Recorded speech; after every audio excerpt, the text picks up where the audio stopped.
Hey folks, it's Brandon Harrington, host of Surviving the Music Industry here. I want to remind you that we're now part of the American Songwriter Podcast Network. Be sure to visit americansongwriter.com/podcast to check out all their other shows that's just popping out there. Your earbuds are kind of missing what's happening, folks. Be sure to head to that website. All right, let's do it. This is Surviving the Music Industry. That sounds sick. I didn't think about how that sounded. All right, folks, this is it. This is the big time. We're big timing right now. We're kind of in the final countdown of everybody's short-circuiting in their brains what's happening in the United States with the Rona, analyzing civil rights again, the Black Lives Matter movement.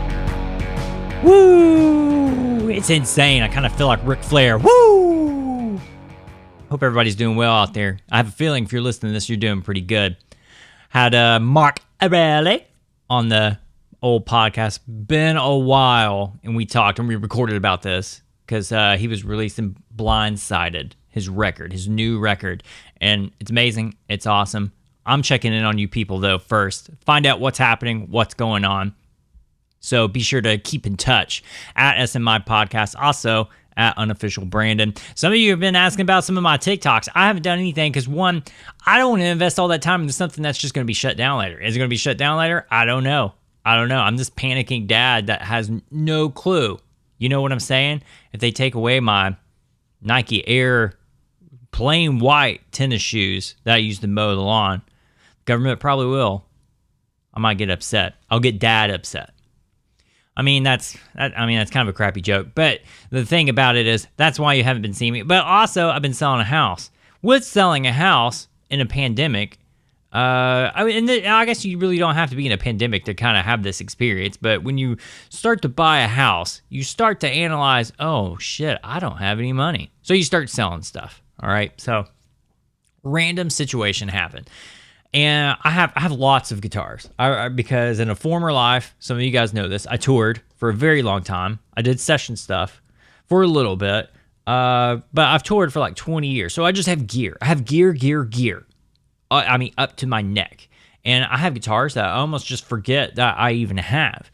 And I've had this crazy legit Duesenberg. Some of you guitar players will know what I'm talking about. It's a black sparkle. It's one of my proudest guitars I ever owned because I bought it when we were financially stable. I had a salary gig, and I got it, and it's a guitar I kind of always wanted, and I got it. All right, so fast forward, the guitar's in the closet. I break it out every once in a while, just kind of, dick around on. And then this guy I knew from my past, he Facebook messaged me, which don't do that. I'm sure if you're listening to this, you don't Facebook message. What the fuck is that? Oh, it's so freaking annoying. Okay, the reason is, one, it's my grandparents' favorite social media platform. I don't have their message system going to my phone, so I never check it.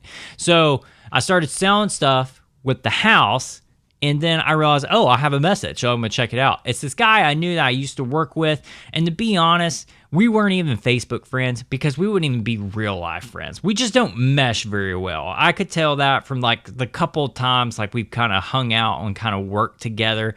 There's just nothing that kind of clicks to say, this will be a rad time. You guys know what I'm talking about. You just have this irky feeling when you talk to people or you listen to people. And especially when you talk to him, you listen because he's bragging about his life. He's that kind of person. So he messaged asking if I still had that guitar, I'd be interested to sell it. Now, here's a little tidbit you guys don't know about me. Anything I own is for sale. So I said, yeah, man, absolutely. I kind of crossed my mind. I mean, we're moving, so could use the cash, and it's just kind of sitting there. Well, what's the condition? And I want to say I said something along the lines, well, it's pretty near perfect condition. I mean, it is used. I toured, but it is a used guitar. And so finally went back and forth. He asked me about a price, and I launched it out there just to see if he'd bite. And of course he bit, but he started throwing up, I don't know, it felt like a novel of text messages of why he's looking at other guitars at a different price. And it's just like, what the fuck, man? Seriously? Just yes or no. Don't give me your Moby Dick tale of finding a guitar. So We go through this for a couple of days. I honestly just should have told him just to F off, forget it, because I didn't have to sell the guitar. In fact, I even told him, I don't have to sell the guitar. It's either you want it or you don't. And I was pretty firm on the price because I knew I had all the levers. We finally meet. All right, everybody. He looks at it. He looks it over. He's going back and forth. I mean, we sat there for like 20 minutes, and then he even walked out the room, started staring at his phone, started thinking, oh, I don't know, it's too much money. I mean... And then he noticed a ding on the headstock, and honestly, I totally forgot about it. So I felt really bad that I did forget about it. And it is a near perfect guitar. It has little bitty scratches just on the back, but not that much. Literally compared to a lot of guitars that are out there. But then that ding, that kind of bothered me too, that I even kind of forgot about it because the previous owner had it fixed, and I don't know what the Luther did, but it wasn't that great of a job. But all that to say... We went to the cars, and he said, nah, man, I'm good. And I said, you know, man, I'll knock $100 off just because I totally forgot about that ding. Do you want it? He said, deal. We exchanged money. We go through the thing. He gets his guitar. Great. I never have to see this guy ever again. I had to endure it for the entirety of like 40 minutes of small talk. And I don't know if you fucking people know, just small talk is not everybody's jam. And it's definitely not my jam. I think I feel like if you like small talk, you're lying to yourself. And the next day he says, and mind you, he was staring at the guitar for like 30 minutes, okay? He messages like, I finally plugged this guitar up. It's kind of got some pops. And I say, oh, well, that's probably just because the pickups are dirty. It's an electric guitar. It's just a magnet. It's just going to get dirt. Just blow it out and it'll be great.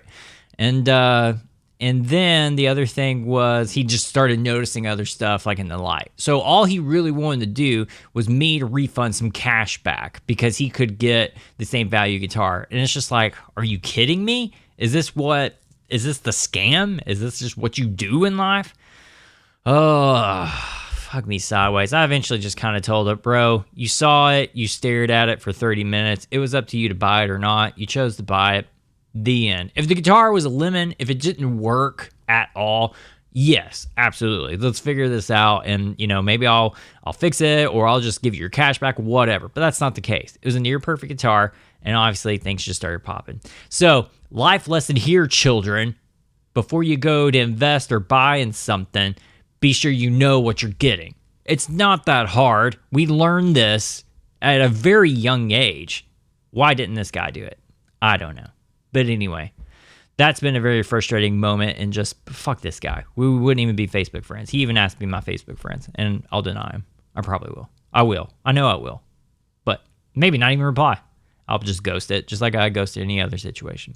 But that's my story of the week and trying to survive. And I hope you guys are doing well. Keep in touch at SMI Podcast, of course, at Unofficial Branding on some of that stuff. And then also smipodcast.com. Send us some emails. Tell us what's up, what's going on. I'm taking a little bit of a break. I just wanted to fill you guys in on what's happening in my life. I'm moving. I'm packing. I'm just getting rid of tons of shit. Just doing the thing of what you do when you move. So I am taking a bit of a break in probably about like 5 weeks or so. And so there's going to be a bit like a 3 or 4 week period of no episodes. But during that time, I'm doing house stuff, but then also I'm booking and getting some last conversations for the rest of the year. So we'll reconvene, but keep up with us on social media so you know when that's popping and when that's happening. But let's move on to Mark Erelli. This was a great day. When we recorded this was at the beginning of COVID-19. So it's been a bit. And the album was already out. The publicists and their manager was just like, it would be awesome. Because I never met Mark. I didn't really know too much about him. I knew he was a guitar player, and I knew he was a songwriter. But actually diving into his music and learning who he was, sold. Golden. I mean, anybody that can write a song and that is okay with pissing some people off is okay with me. In fact, I want to be that. Like one day, just okay with just fucking the whole system up. And I love it. Some of you guys might have seen Mark Erelli like playing, I don't know, some of the late night shows with McKenna. So he's the guitar player for Lori. They kind of work together in that situation. I think he played for Josh Ritter for a bit. He had a huge song by Degrees. It was Song of the Year 2019. It was nominated, and it was with Roseanne Cash, Josh Ritter, Lori McKenna, Sheryl Crow, and it was, I think I was there that night. I was really pulling for that song to win and kind of go for it because I had a better message than most songs. It was fight gun violence, and so he's not ashamed to piss some people off and do the right thing. And we get into that in conversation. Some other stuff that you might even kind of heard or even kind of know about. People Look Around. He wrote a song, co-wrote it with Katie Curtis. It was a grand prize winner, 2005 International Songwriting Competition. And I mean, he holds like a bunch of awards. But what's crazy about Mark is that he's a scientist. He's an evolutionary biologist. What the fuck? So we talk about that with music and being a scientist and even kind of looking at this whole COVID situation. Again, we were early in the game talking about this. And so we get into it, but we also get into the life of Mark. We kind of get to know him, talk about his past projects, his writing style. And I think everything that you need to know about Mark, you can go to his website. Hopefully, when things get back into some kind of regularity of civilization, we can get back to touring. Musicians can be musicians and do musician-y things out in person, and the Gin Pop can go have fun with it. And so the best way to know what Mark is doing and what's happening with him, you go to markerelli.com. Give him a follow at Mark Erelli. It's an original name. He can totally do it. And I don't know if this is racist. So every time I say Erelli, I really want to say Erelli, and I just love it. So it could be borderline racist. I don't know. Somebody pointed out. I'm happy to say I'm sorry, but I really love it. And it's going to be hard for me to stop saying it. But go visit markerelli.com. And, of course, at Mark Erelli. Blindsided is the record. Go check it out. It's already out. It's been out. All right. Enjoy this convo. This gets me out of breaking up fights between kids and cleaning up and bro, yeah. Okay, so you're a dad living your best dad life right now? Yeah, you might say that. Yeah. No, it's all good, you know. We're making the best of it. Oh, dude, I'm there with you. Nothing says like making important decisions until like you run out of milk and like you're the only parental around. And then, oh man, and then we kind of had like a pets falling off or pets' heads are falling off kind of moment today, because for some reason my kid decided, and he's never taken a gymnastic class. He's not the most graceful of people whatsoever. And you're probably like me, like I feel like you're 100% dad. That, you know, unless something is on fire and you smell smoke, everything is fine. I heard thump, thump, and then I heard, and then I thought, yeah, that wouldn't even rate in my world. Not at all. So I was hanging back here, just kind of like listening to your record and stuff. And then he's like, Dad, I tried to do a backflip and my tooth went in my knee, and literally like his tooth like went in his knee.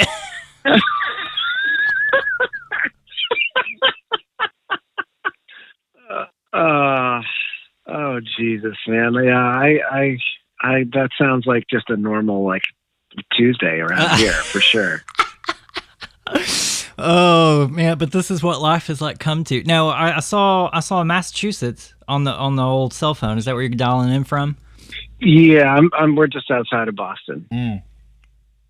Okay. Are you in Nashville? Yeah, hanging out in Nash. Okay, great. Yeah, I don't know what it's like there. Yeah, but it's a little similar here. I mean, there seems to be, you know, general acceptance of like doing these kind of social distancing measures and precautions and whatnot, for sure. But it's not nice here. Like it's still rainy and like kind of raw most days. And so, you know, we're getting a little stir crazy, but it's not really nice out anyway. So right. You know, if things start really popping and getting sunny and nice, it's going to be tougher to kind of hunker down. So I know. We'll see what happens in a couple of weeks. So, I mean, it's tough. We actually live across the street from a hospital. So, oh, wow. Which, you know, you'd think is convenient, though I'm the only person that's ever had to use it in that way.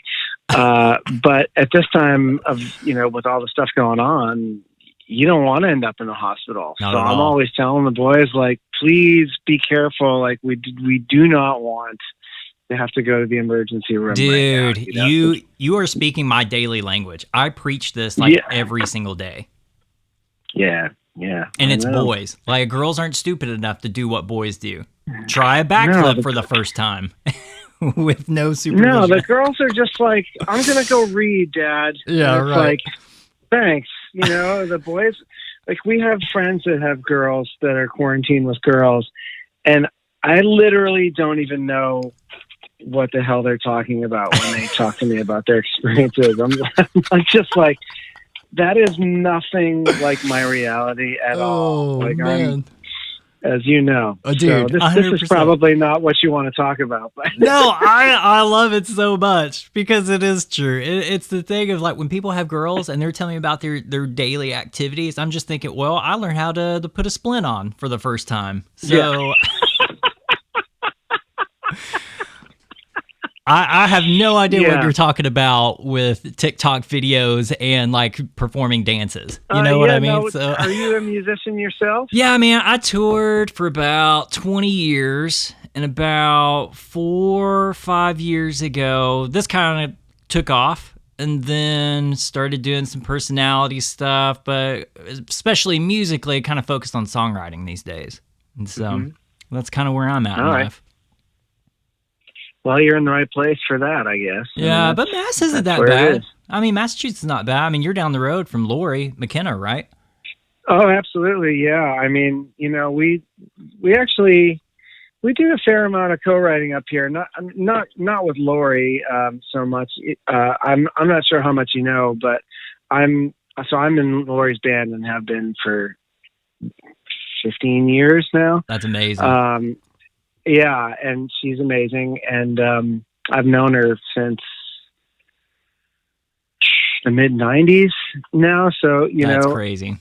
She and I won't say we've never tried to write a song together, but we tried a couple times, and I think like our relationship is just different. Like we're with her, it's much more of a musical support and a friendship support kind of relationship, and the songwriting thing is so complicated. There's money to be made. There's like professional credit to be assigned, and it can get weird with people when that stuff starts to get in the way. So we never had a conversation about it, but you know, I just kind of like to pull back and be like, I'm your friend, I'm your band leader, that's what we talk about, and that's how we interact, and you don't have to worry about me like trying to get in on a co-write with you or something, you know. One less groomy bandmate is good enough.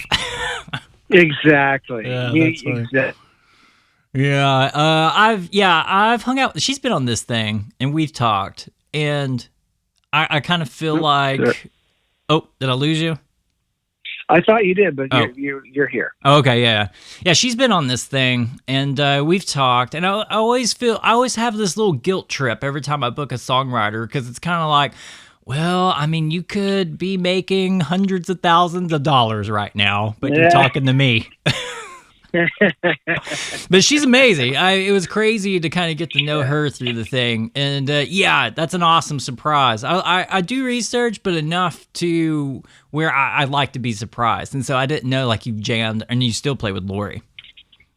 Yeah. Oh yeah, we were gonna go out on her album release tour this summer. I had just charted out all the songs and was getting ready to send them to the band, and then the tour got pulled. So man, this is 2020 is off to a weird year. It's insane because especially, I mean, your record just came out not that long ago. I mean, it was in March, so yeah, it came out kind of right at almost the very beginning. I think a week into it, and that was a real kind of. I mean, that it's still a time of incredible uncertainty and a lot of questions, but it felt like even more so then, in terms of what this was going to look like, what the timing of things was going to be. You know, could we even still do this? but it was really too late to kind of change things at that point. Yeah. As far as the release goes. And I'd been working on the record and sitting on it for a while as we kind of tried to set it up and give it the best possible chance. And man, we really did the best job of that of any of my records over the last 20 years or so. And then the final piece of that puzzle, which is the piece that is the most fun, which is to go out and play the music for people. That's the part that suffered. So, Right. So that was a bummer. And, on a certain level, I'm still kind of grieving that, but, in the big picture of things, like it is what it is. Yeah. I can't change it, I can relate to that because, I mean, you work on this thing and you want to share it with people. You obviously can share it digitally. I mean, it's out Sure. there. But then, like, as a performer and you're a player, and I get this on the touring side, there's no other experience than, like, live music. Like, to be there, to feel that rhythm, that spirit, that connectedness, like, whatever that, I don't know, sprinkle of sawdust magic in a bar, like whatever that is, like it's just not there. And it is a weird time of mourning. It's hard to explain that to somebody like not in music or like a gen pop, but I don't know, maybe I bet a fan could understand that. But yeah, I can definitely relate to that idea of mourning. And it is a sad thing because there's no end to this. Like we just kind of quote unquote don't know, and so it's just kind of like, well, we're always going to keep wearing that black ribbon around our arm until we can take it off. Yeah, I mean that's the really hardest part of this is the open-endedness of this whole situation. And aside from the recording of the record, which is really fun, the live music and the live performance of it and the connection with people, that's the other fun part. Yeah. Everything in between those two parts of the process, I find to be varying degrees of not as much fun, so like the coming up with the promotional plan and filming videos and deciding who to hire for this and that. It's important. And I put a lot of thought into that this time. But it's not fun. Yeah, right. The fun part is what I just was talking about, and so I feel like it's been a lot of the setting up for the fun, and I say fun, but what I mean is like meaningful part. Right. The meaningful part is to go and play for people, and to talk to them afterwards, and to thank them, to their face, and that to me is the meaningful part. And, we can still kind of come up with a facsimile of that through the live streaming and stuff like that. But it is, I don't think anyone feels it's the same. It's not, man. I'll be honest with you that I've never walked away from a streaming performance and thought, I feel good. I feel fulfilled. No. I talked to a good friend that's on the business side. He wears a suit, and that's exactly what they're trying to figure out. They're trying to figure out like how to make that same connected experience, but through a screen. Even if it was VR, like that's a tough thing to try to trump a live experience. So they're trying to figure it out. Yeah, I'm just not sure that it's. I'm not sure that it's worth. Yeah, I'm not sure it's worth figuring out. I mean, the satisfaction that I take from it is that people that tune in seem to really appreciate it. At least right now in the early stages of this thing, they seem to. I mean, at least the ones that comment. Nobody comments or emails you afterwards saying, "Man, that really sucked, and I didn't enjoy it at all." I wish they would. That would be amazing. It would be pretty fun. Yeah.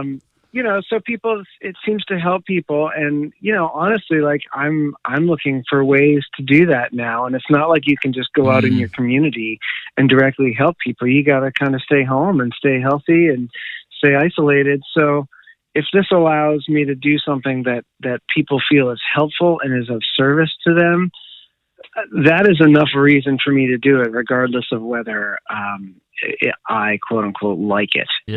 Like I can kind of suck it up and do that job and fulfill that service and find a certain amount of satisfaction in that. But it's never going to feel like I don't think it's ever going to feel like a live gig. Yeah, it's no longer. I mean, we're mourning what we used to have, I guess. That's kind of what it feels like. I don't know. So you're in Massachusetts. You're from there, right? I think I read that somewhere. Yeah, from just outside of Boston, a town called Reading, which is just a couple towns over from where I live now. Yeah. But okay. So that's where you grew up, in Reading. Yep. Okay. All right. So what kind of life is in Reading? Because it's not I feel like it's suburbia out there in Reading. Absolutely, it's not. It's not your normal Americana troubadour kind of origin story. yeah. It's like a Stranger Things. Like everybody's really close. Kids riding their bikes, kind of thing. I mean, it's the idea of suburbia. Yeah. Absolutely. I mean, it was a great place to grow up. It was safe. The public schools were really wonderful, and I was surrounded by friends and who came from families with married parents and teachers that were really invested in my well-being and my development. And my parents were both school teachers, so I grew up with a pretty healthy respect for education that I still have. And basically I had every kind of and I'm white and a guy. So I basically had everything I needed to kind of succeed at whatever I chose to point myself towards. So you'll never hear me complain about growing up where I did or how I did. But I definitely grew up with a sense of normal teenage angst where, you complain about the things that you have to complain about, just the traditional stuff. And you'll hear adults in your life say like, well, wait until you get out in the real world. You'll see how good you have it, Right. Yeah. Which I haven't said that to my boys yet, but they're a little young, someday.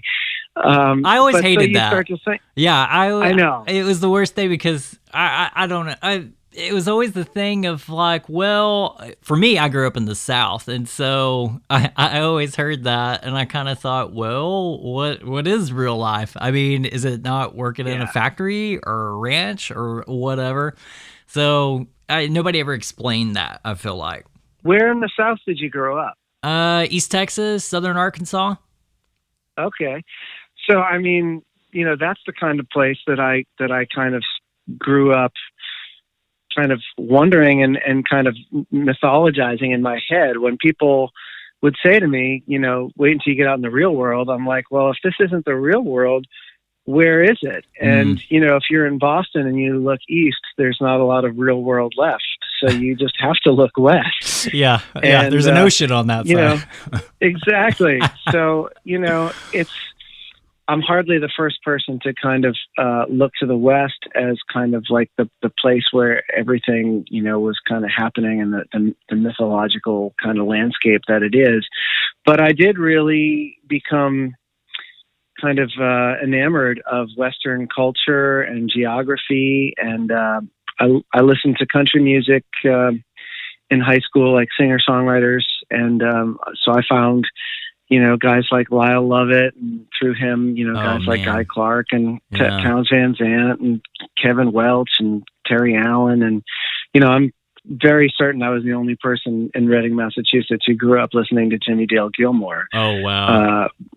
But I loved those guys, and I thought they were, I knew we had plenty of musicians and singer-songwriters around where I grew up, and I like some of those guys and women pretty fine, but it didn't seem as real and as like American as like the people out west. So I really grew up kind of idolizing those guys. And it wasn't until I went to college and ordered I mail ordered Robert Earl Keen's CD. I'm dating myself now, but It came in the mail, and I opened it up as his record called "The Bigger Piece of Sky," which is a fantastic record. Yeah, that record is so good. That's the one like he's wearing a T-shirt or something, isn't that on the cover of it? Well, yeah, he's got a on the back cover. He's sitting there out in the desert, in like the real world. And he's got a Western shirt on, but it's unsnapped. And underneath, he's got a Bill Morrissey T-shirt. Yeah, that's what it is. Yeah, that's right. And Bill Morrissey was a singer-songwriter from my neck of the woods. I knew who Bill was, and I was a fan of his music, but he wrote about New England. And, for me, that wasn't the real world. So I'm idolizing Robert Earl and his, road going on forever. And I get his new record, and he's wearing a Bill Morrissey T-shirt. And so the Texas guys are idolizing the New England guys. Yeah, right. And I thought, oh my God, it's all the same. It's all valid geography. Yeah. For this kind of music. And so it really was an eye opener, and I ended up, kind of never really leaving here and just kind of doing it from here. Yeah. All right. So normally, like if we were in person, I would have like interrupted you like miles ago, but because we're on a phoner, no, it's all good because we're on a phoner and I hate phoners. Like we never do phoners. I got to be patient. Yeah. A child of educators. How heavy of an influence of that on you, but then also throwing in that spice of music too, because, music is like, it's freedom and it's art and it's rebellion and it's like all these different things, but then it clashes with this hierarchy of education and like to the rules kind of thing. Was that ever a thing in your life? It was a thing. Yeah. I mean, my dad was a public high school teacher and my mom was a nursery school teacher. So, she was obviously very nurturing. And my dad, was in his own way too. I wouldn't say he was particularly strict. They both really kind of worked really hard to give me every opportunity to kind of be the best that I could be. And given where they were coming from, they came from different circumstances. My dad came from a really, kind of working class area, immigrant family. He lost a parent very young. And my mom was, a little more stable family situation. Her father, my grandfather, was an architect for the city of Boston, so he had a good job. Yeah. So they worked really hard to give me every opportunity, and from their perspective, it was like, well, yeah, he's going to be like a doctor or a lawyer. That's what you do when you climb up the ladder. For years, I wanted to be a biologist. Like I got into science and biology through a very influential high school science teacher, and I thought, like, I'm going to be a biologist, and they just could not. It just could not compute. Yeah, and it blows my mind because I'm thinking back to all my science classes, and I was so ready to go listen to my Nirvana record or something. And so like to hear like another compadre like say that, and especially I know you have your degree in it and stuff, and like you wanted to do this, like that blows my mind. Yeah, I mean, I thought for sure that they would be supportive of the science thing, but it was a real tug of war for a while.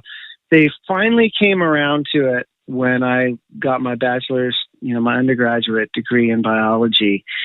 And right after I did that, I said, I think I really want to try music. And they were like, what now? And I didn't really have a way to get into music at that point. I didn't see the path. And the biology people that I had kind of come up through college with were like, you're going to need a job. Like they pay you to do graduate school in biology when you're in science. And so I got hooked up with a master's program at UMass Amherst, which is in the western part of Massachusetts. And I studied evolutionary biology for 2 years while I was also gigging as much as I could. I got a record deal with an independent record label out in Western Mass called Signature Sounds. And so I actually got my master's in science. And then I was like, I'm out. I'm Wow. going to go do music. And it took them a little bit my parents, it took them understandably a little bit to come around. But there were several years there where they were, if not the only ones in the audience, they basically brought the whole audience. Yeah. I understand that. So, they came around and now they're very supportive of it, but I'm not sure they understand it, like how it works, but I don't either. Yeah, exactly. Who knows what that is? I don't know. That's why what we is never there to understand. That's why we never talk about it. So exactly. But the thing is, you dropped this nugget earlier, and I think it applies to, and I had a random thought to Erelli, your last name. Like, where's that from? Do you know what that is? It's Italian. It's Italian. I'm not sure if it used to be longer, like if that's like a suffix of a name that got shortened when someone came through Ellis Island or not. I don't know very much about my dad's side of the family, but it's Italian, and I always thought like I should change it to something that sounded a little more like Americana-ish. But no way, man. As someone pointed out to me early on, like there's no other person with that name. I know. You can change it to Mark Smith or whatever, but then you're one of how many? So that resonated with me, and I'm glad I didn't. Yeah, I'm so glad too. I mean, you probably see Slahetka every once in a while, right? Kind of running around in the same circle. But he. Wait, I'm sorry. Who was that? Slahetka. Matt Slahetka. Yeah, yep. He's always like cracking this joke of like, oh, I know I should change my name, and it's just like, bro, no way. That's like the most like badass like artist name ever. And so like, because I have Harrington, like there's nothing like more posh, and that's not my personality whatsoever. And I'm just so fascinated with names. But the nugget that you dropped earlier was that, especially, you didn't say it, but it was kind of alluding to this like white privilege thing. Is that something like you feel like you own up to, that you can look back and it's the thing of, yeah, my dad and my mom were educators. I got nothing to complain about. I mean, life was kind of paved my way. I mean, it's definitely something that I have gained a deeper appreciation of as I've gotten older. I mean, like I was saying before, I mean, my father was like a public high school teacher. He wasn't like a tenured college professor with, lots of benefits and getting his kids into college for free. Yeah, stuff, you weren't rolling in the dough for sure.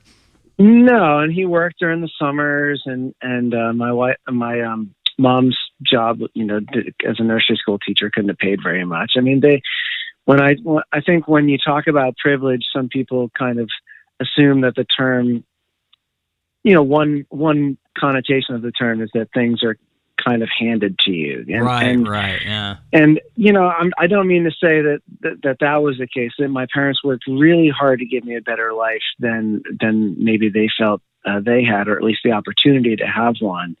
But there's lots of parents that work really hard and for the same reason, and for any number of kind of structural, societal reasons, that they may not be as successful, for their kids as my parents were for me. And so, I'm grateful for that. I can't change any of that going, in the past, but I can acknowledge it, and I can kind of check myself.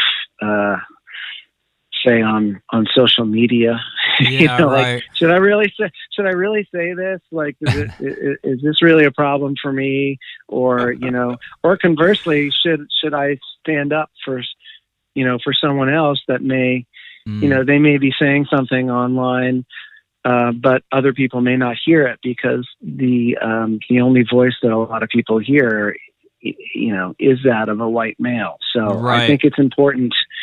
I think it's important and incumbent upon white males to kind of talk about this stuff as respectfully and as delicately as possible, because certain kinds of folks don't acknowledge it as a real thing or as a problem otherwise. And it is. Yeah, it's the thing, and mind you, it's two white guys trying to have a conversation on white privilege too. That sure. I feel like there's a question that I feel like maybe somebody smarter than Chelsea Handler did, like in her show or her documentary about white privilege, would you really even know it because you are white? And so it's always like an interesting conversation. And this isn't the first time like I've traveled down this road with a guest before. But it is a thing. I feel like I can look back at my life and think, I can only look back at my life. I can try and empathize with a black man, Hispanic man, woman, whoever. And I can say, okay, their life definitely looks different than mine. But there was a little bit of hardship too, but I definitely can't compare it to the issues of like the LA riots or anything. I'm just this white kid that happened to live in the South, and that's not to say life in the South was easy, obviously. So it's always an interesting dichotomy and question mark and conversation, but especially when you put it in the music too, it feels like an artist, like and a songwriter will own up to that. But then you're also, I still feel like you're like left with that thing. Well, did I really live in white privilege? Is it privilege, or did I just have a good life? I don't know. Yeah, I mean, it's interesting. This new record that I just put out, which is called Blindsided, it's a more rock and roll kind of.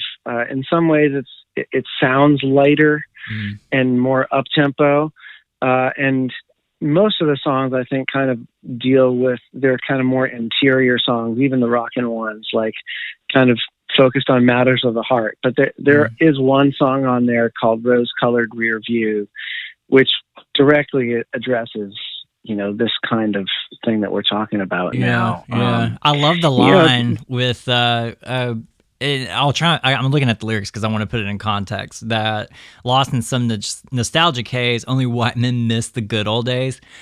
I never thought about it, and it raised the issue within my own privilege and I do some comedy writing too, and it's always the thing of like, and especially as songwriters, you want to find like the little things nobody like sees or they think that they see.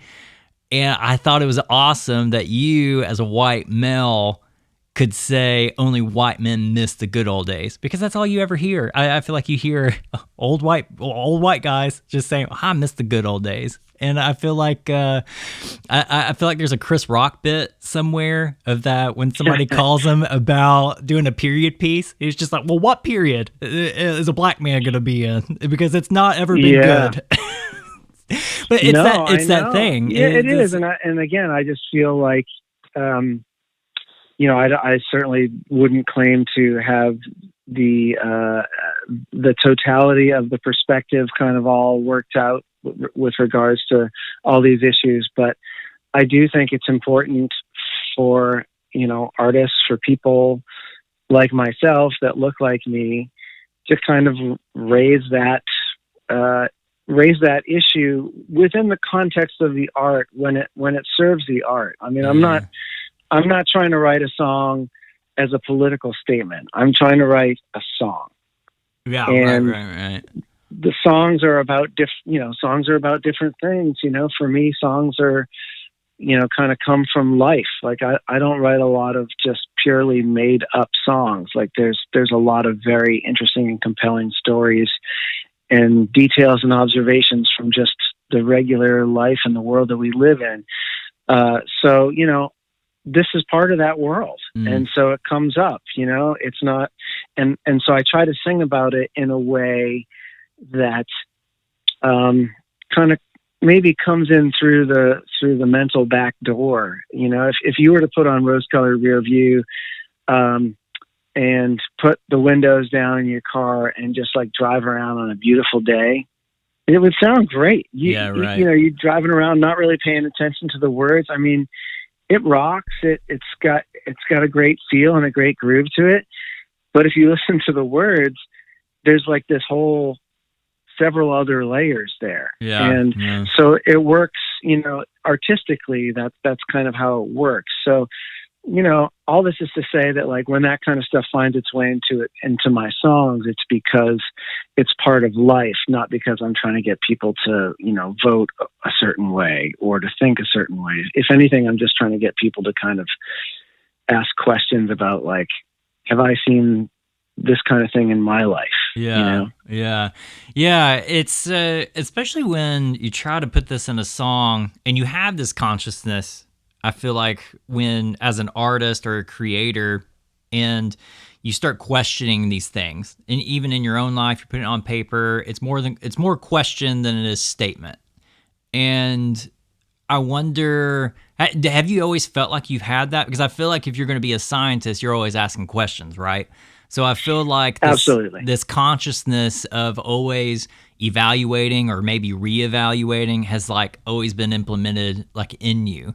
But do you feel like it was like around like college, I guess, especially then discovering music, but then going through the science track? I think I've just always been really curious. I mean, I grew up kind of right at the tail end of the vinyl era. I think I had 4 or 5 vinyl records before I kind of moved on to tapes, and then on the CDs like everyone did. But I was always really, really interested in the liner notes. Yeah, me too. And that led to questions like, who played that awesome guitar part, or who drew that amazing album cover? And so I would have these questions, and I would go and research them, and like most questions just lead to more questions. Mm-hmm.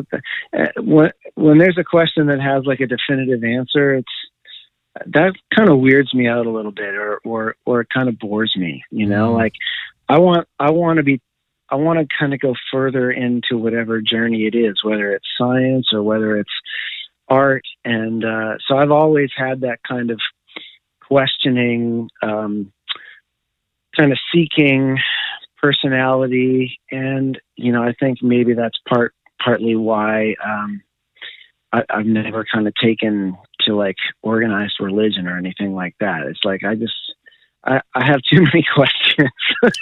Yeah, I just feel like that's a scientist thing, and also I feel like some of the greatest composers were like higher educators. I mean, wasn't Bach like his father was an attorney, or he was an attorney, and then we have some doctors in there too. But it's the thing of this world it's a lot bigger than what we give it credit for, and answers always aren't the final. It's not the final answer that we're always looking for, right? I mean, it's and especially absolutely. I feel like songs is a good discovery of that. I don't know, but okay. So you're in college, and you got your bachelor's degree. You're doing this track, and you get signed to a record label. You're doing the thing. Was that the Mark Erelli like album? It had like "Do It Every Day," yeah. "One Too Many Midnights." Yep. Okay. Wow. Yeah. I know some stuff. Yeah, I defended my master's thesis in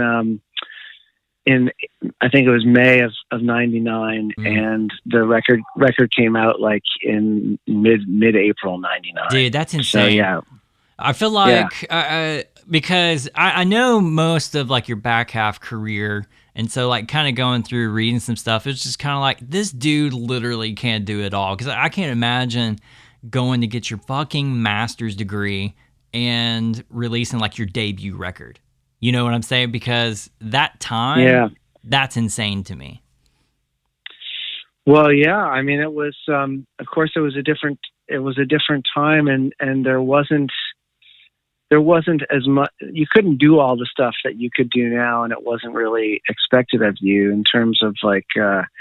You think of all the social media stuff that's required now if you want to kind of stay visible. I mean, that literally wasn't invented yet. I mean, there were people that were trying to get print publications to write about you. There were people that were trying to get radio stations to play you. Blogs were a thing. I mean, that was. We're talking early 2000s.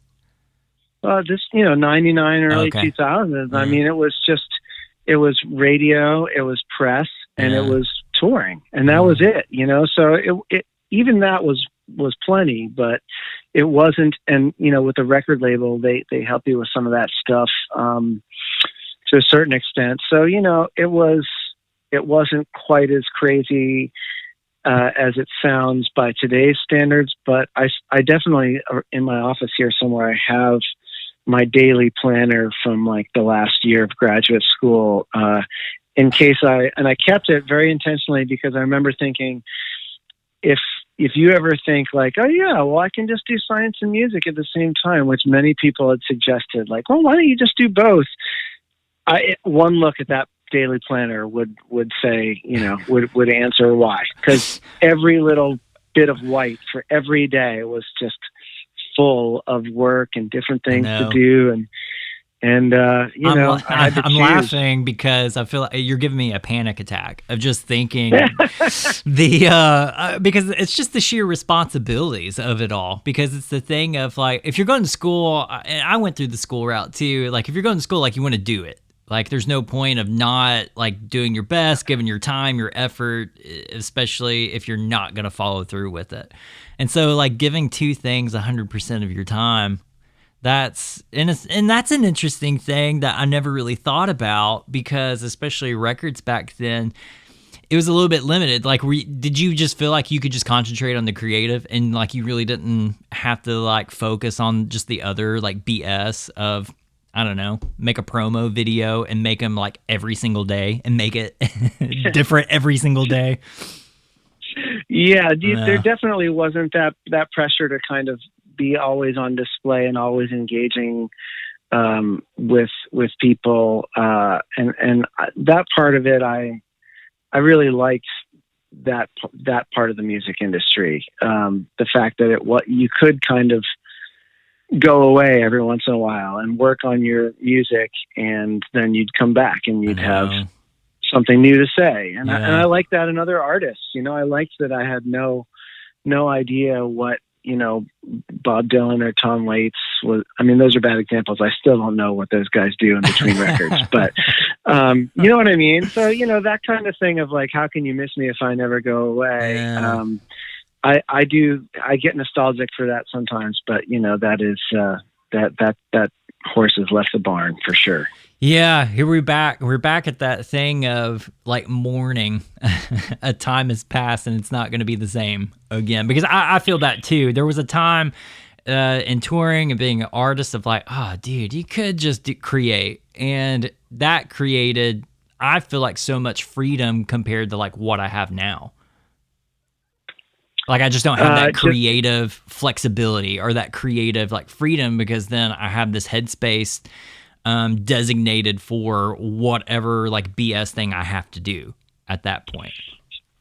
Sure. I mean, yeah, it's hard to know like how much of that is changes in the music industry and how much of that is just, adulthood. I mean, there's just like, you got to mow the lawn. Somebody's got to pay the mortgage. Once you have kids, like somebody's got to figure out how to feed them and nurture them. I mean, it's like you get all these extra responsibilities, and all that stuff kind of potentially eats into creative time, and that time when you're just purely able to be kind of almost selfishly creative.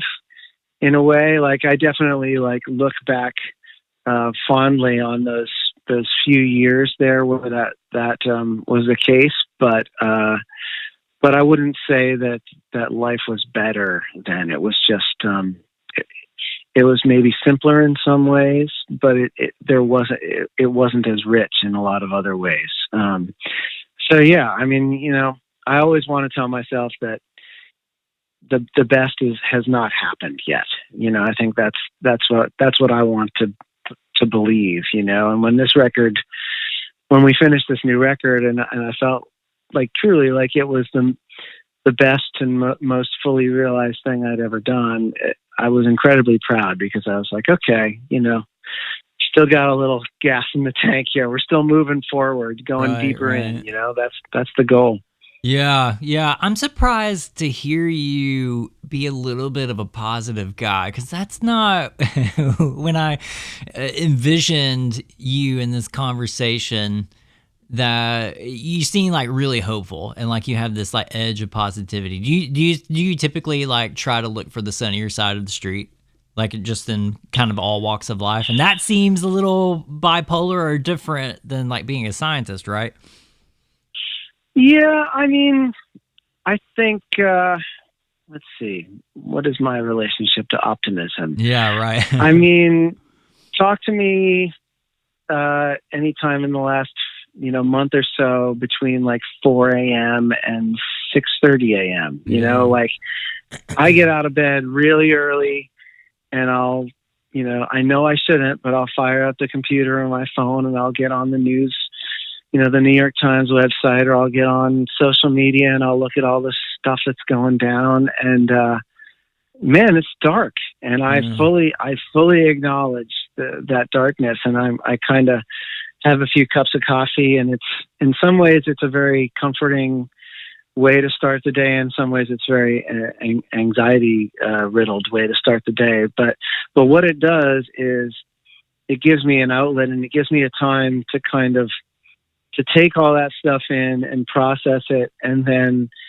when everybody gets up, the kids, like, I mean, I'm not going to say that I'm like Mr. Sunshine every day at every moment of the day, but I think when you're a parent, you don't really have the luxury of walking around all the time kind of with the attitude that like everything's going to hell in a handbasket. Like you have to, there's the young people, they deserve some kind of hope, and it's not just a philosophical thing. Like they need to grow up with some sense that the future can be changed for the better and improved, and that they can play a part in that, because we kind of need people to, fix things.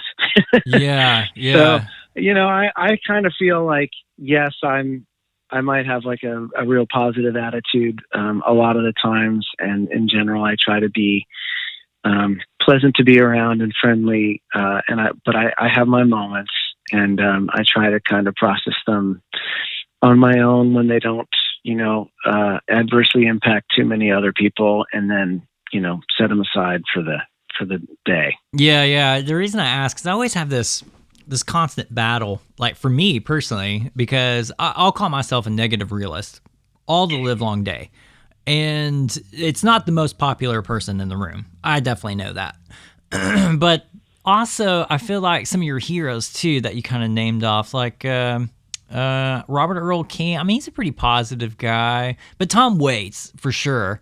Like, he's not the most like positive guy, but when you listen to his songs, there's thought, there's also influence, social issues too that may not, you catch at first glance, but they're there. But also, like, to go back to even some of the stuff that you worked on. I mean, we already talked about white privilege, but even like By Degrees, gun control, just all these like different things. You normally don't associate optimism like to those ideals, except for optimism being the change, like, oh, I'm there's hope that this will change, hoping for a better future for the rest of us. But it's always, to me, like there's a conflict, because I think maybe there is, like, in the words themselves, just optimism, and maybe not necessarily being negative or having negativity toward anything, but realism. Like sometimes realism and optimism aren't like one and the same, especially dealing like social issues, but also in that thing of creativity. Wow. Yeah, there's a lot there to unpack for sure. Yeah. I guess I would say that, you can be a realistic optimist. I'm not optimistic to the point where I just assume things are going to get better. I'm optimistic to the point where if we really want them to be better, then we can really take a hard look in the mirror and figure out places where we can contribute to changing things. And then we can work like hell to try and improve them. Like, that's my kind of optimism. I don't just assume, I mean, the law of the universe is entropy, right? Like shit falling apart. That's, right, yeah. that is the law. That's one of the thermodynamic laws of the universe. I'm not making that up, you know? So it really does take a certain amount of active input from people to kind of improve things, you know, and that's really the only way it happens, I think. And so, you know, if I can, through my art, through my personal life, I would like to be a part of that process that, you know, tries to make things better, or at least tries to help give a name to a problem or a situation before us. Like the By Degrees is a perfect example. Like, I know that my song is not going to solve and eradicate the problem of gun violence. I understand that. But what it can do is frame the issue in a way that gives people a way of looking at it that feels maybe less overwhelming. So if you can call something by its own name, you know, then it's not this like infinite, unaddressable kind of thing. It's a thing that you can deal with, that you can interact with, that you can address. Yeah. So for me, you know, that's kind of where the optimism comes in. Is you know, I think about the heavy stuff and I write about it, you know, as much as the next person. But I do that from a place of like, well, maybe if we can kind of get our heads around this, then we can work like hell to kind of make it better. Yeah. It also, like, you as a writer too, like I noticed too, like in your writing, like you point out the issue, like you'll just say it. Like there's no analogy, there's no metaphor there. I mean, there's obviously some metaphors in there just for artistic point of view or get the point across, but. And like, I feel like when I kind of scan over your lyrics and like listen to the music, like, oh, well, I know what that is. It's white privilege because he just said it. That's what it is. Yeah. Yeah. And I mean, By Degrees, obviously it's gun control. And so for you, is it, do you feel like it's more impactful, like just to go ahead and just say, well, this is the issue, this is it. And I'm optimistic that when I point this out, that hopefully it can stir some kind of change or at least keep the conversation going? Or have you ever wrestled like just with the idea, well, should we say it? Should we, you know, it's that thing of let musicians be musicians and keep politics out of it. You know, it's something like Roseanne Cash is always like, people have like dog shit on her about things like that. And I'm sure on you as well, but it seems like for you, like you have no problem pointing it out instead of taking like the metaphorical route. Yeah, I mean, you know, my general philosophy about that stuff is the simplest way is usually the best. I mean, when I get in a bind for songwriting, my frequent and most successful way of getting past that roadblock is just being really basic and pulling the lens back a little bit and asking myself, like, what are you trying to say? What are you trying to express? And I don't mean necessarily just like from a social, you know, kind of perspective, even just from like, you know, what are you trying to convey in this next passage here?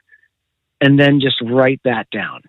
Just write it down, even if it's a sentence, you know, and then you can go back and edit it down and try and make a lyric out of it. But, you know, for me, the simplest kind of way is often the one of the more powerful ways of addressing something. And, you know, I don't want to dance around things that don't need to be danced around, you know. That's the other thing. It's like, again, it's that calling it by its name. Like, I just want to call it out sometimes as I see it. Maybe someone else sees it differently, and, you know, that's fine. They can write their own song, you know, but I'm going to call it how I see it. And, you know, as an artist, one of the best things that can happen to you is when other people hear your song and they think, oh my God, I've seen it the same way, or I've gone through that. You know, they feel witnessed, they feel understood, in a way that can be really powerful and really helpful. I've felt it as a fan of music myself. So, you know, that's another reason for me to kind of favor more emotionally direct language, because, you know, I think sometimes it's easier for people to kind of see themselves in the songs that way, and then they can really, you know, make them part of their lives, and they can be of service and of use and of comfort to them. I don't know if there is a difference, because I'm thinking like emotionally direct language, like in a song of just pointing it out, versus like metaphorical writing.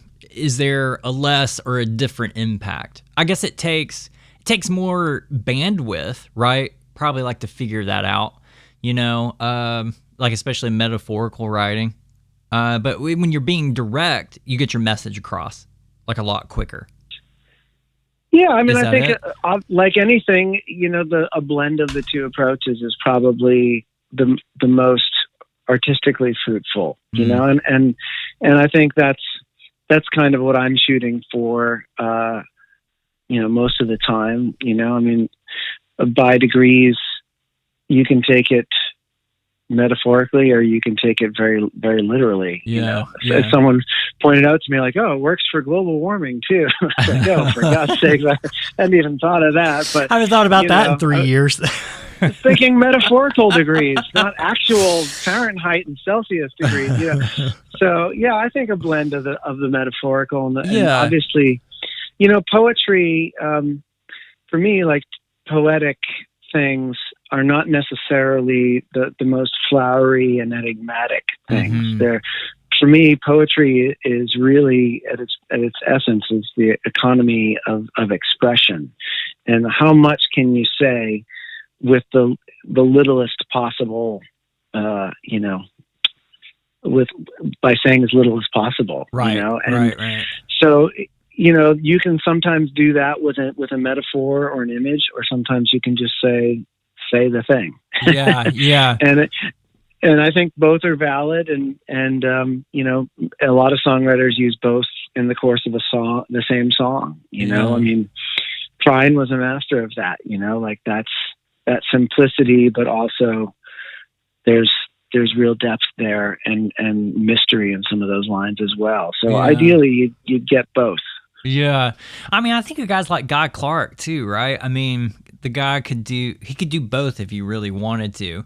But I think I think if somebody like analyzed like his catalog, if anybody ever wanted to do that, I don't understand why, but some people would, I'm sure, that it would be the thing of metaphors, you know, because it would, and maybe I'm just guessing, but he was also like mathematical. I just wonder, like, even his process, and even especially like being a fan of his music, that's something too, that there is like there's a way that Guy could do it and have that same resonance, but there was like a metaphorical way of how he did it, and I would still know, oh, guns are bad. You know what I mean? Yep. There is totally. There is a magic to that. Oh, there is, and I think it really kind of depends. I think maybe in part on where the song's coming from. You know, if it's coming from telling a story, then, you know, there's a whole different suite of techniques and language to kind of tell a story. For a song like By Degrees, for me, you know, I read a news report of another horrible mass shooting, and I made the mistake of reading some of the other tweets under the same hashtag that kind of got me into some more unsavory corners of the internet that I don't normally pay attention to what they're talking about. Oh man! And I was just horrified at the sentiments being expressed and the callousness of the attitude towards the loss of life. And so, you know, for a song like that, I mean, I wrote that when I was in shock, basically. You know, I mean, I don't think poetry was really it was probably the furthest thing from my mind at that point, and it tumbled out of me in a very quick, I wrote it on an airplane, Wow. so I think it really kind of depends where the song comes from. I mean, sometimes you can kind of go on a journey with your imagination, and that's a very powerful thing. And then other times it's like the world is so much with you that you just have to kind of get it off your chest and express it on those terms so that you can just kind of go on with your day. And By Degrees was one of those songs. Wow. Yeah. Okay. So the only reason like I'm bugging you about like songwriting and not really like attaching it to you like as of yet, because you're probably thinking in the back of your head, what the fuck are we talking about? But there's there is a reason, because when I listen to Blindsided, and I've kind of, casually like listened to stuff in the past, but especially coming up to this is the most like hardcore. Like I've dived into like your lyrics and like looking at it. Like you seem to have, or you pay attention to so many styles of writing, or at least like you have like this talent of, it doesn't matter like what the message is or how it's going to be conveyed. I just know what I'm going to do with that message. It just seems that way. It just seems like when you have an idea, like when you look at the words, and especially as, like a bystander like me trying to pick your brain about it, that it just seems so intentional, like the way that you do it. Like, especially like when I listen to Rose Colored Rear View, like I feel like when it gets to that bridge, when you're taking like a little bit of pieces from all the verses and then like putting it like in the one thing, I thought, oh shit, that is so good. That's like that's more putting a stamp on, this is what I'm talking about. I need you to get it in your head, but it's also poetic too.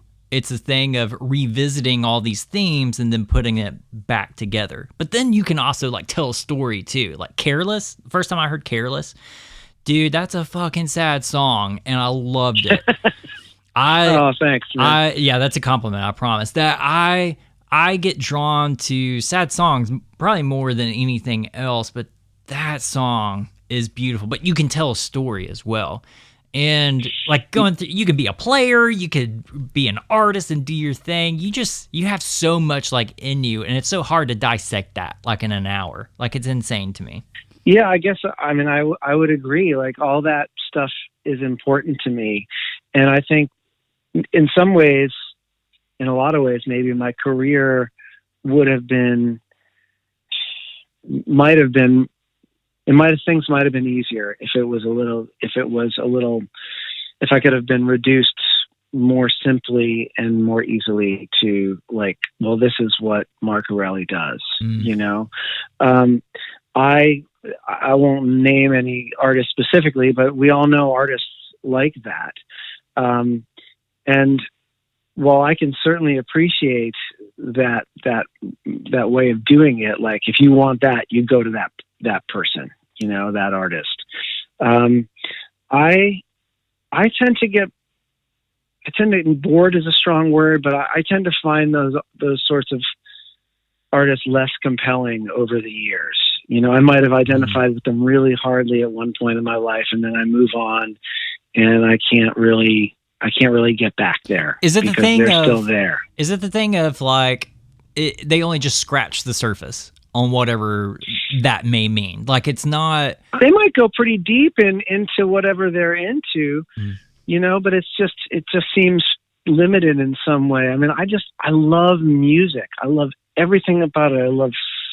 I love singing my ass off. I love trying to play like the players that I grew up idolizing. I love writing.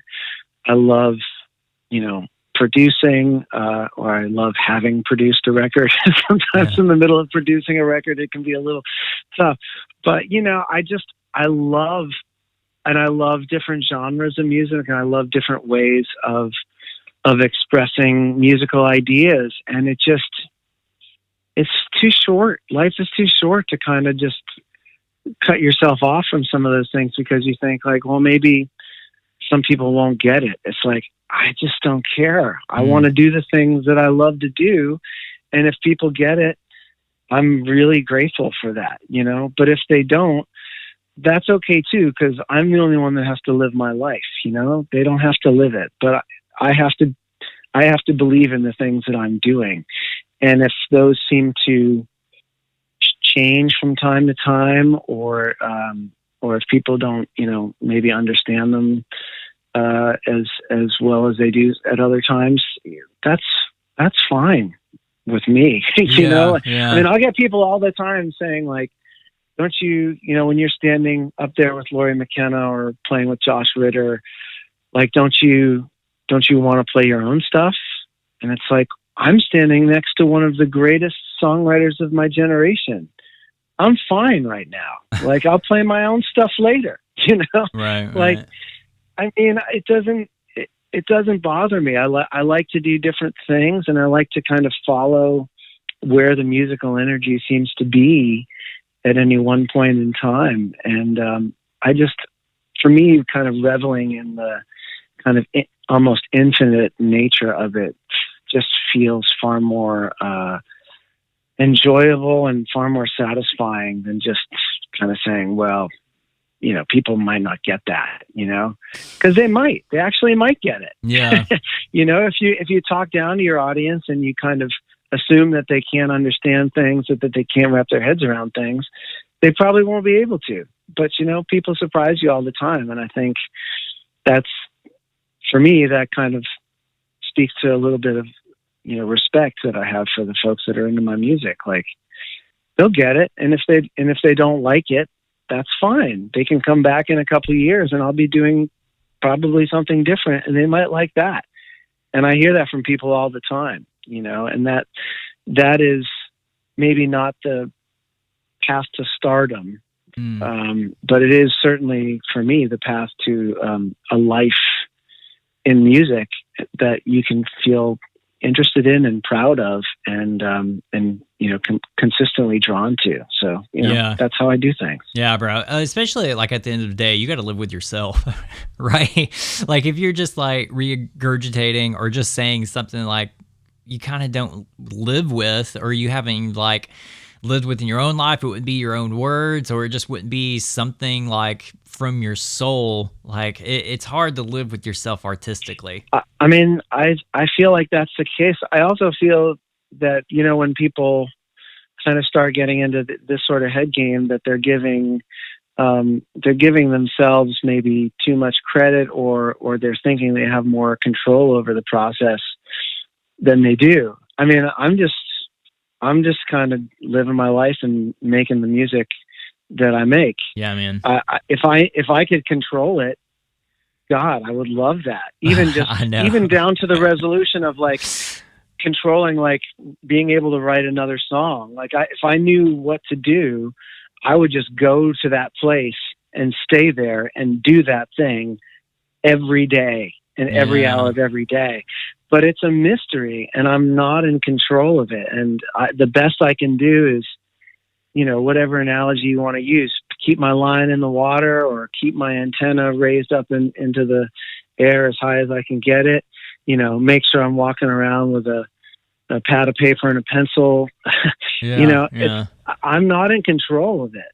I wish I were, but I'm just kind of trying to catch the things that come to me when they happen to come by. You know, I'm trying to get them before they go to Bob Dylan or whoever. Yeah, right. You know, right. Yeah, because that guy catches everything. You know, or Lori. You know, it's the same way. Like, I honestly don't feel like we really have much control over it. Some people, they sound the way they sound, and they do what they do, and there's real dignity and